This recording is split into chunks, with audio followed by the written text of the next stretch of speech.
کھانے میں بہت ساری اشیاء ایسی ہیں جن کی ایجاد اچانک کہہ سکتے ہیں یا پھر غلطی سے ایجاد ہوگی. غلطی سے ایجاد ہونے والی ایسی اشیاء جن کا استعمال ہم روزانہ کی بنیاد پر کرتے ہیں، جن میں سے آج میں ایک چیز پر بات کروں گا، وہ ہے کارن فلیکس. کارن فلیکس کی ایجاد حادثاتی طور پر 1894 میں ہوئی تھی.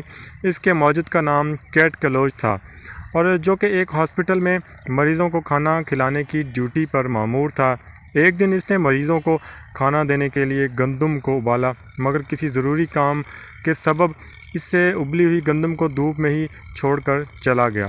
جب واپس آیا تو اس گندم کا رنگ دھوپ کی وجہ سے بدل چکا تھا، مگر چونکہ مریضوں کو کھانا دینے کا وقت ہو چکا تھا، لہٰذا اس نے مجبوراً وہی گندم بیک کر کے اس پر دودھ ڈال کر مریضوں کو دے دی، جس کا ذائقہ مریضوں کو بہت پسند آیا. بعد میں اس نے یہی تجربہ مکئی کے دانوں پر کیا، اور اس طرح کارن فلیکس کی ایجاد ہوئی، جو کہ اکثر آج کل ناشتے میں استعمال کی جاتی ہے اور بہت مشہور بھی ہے.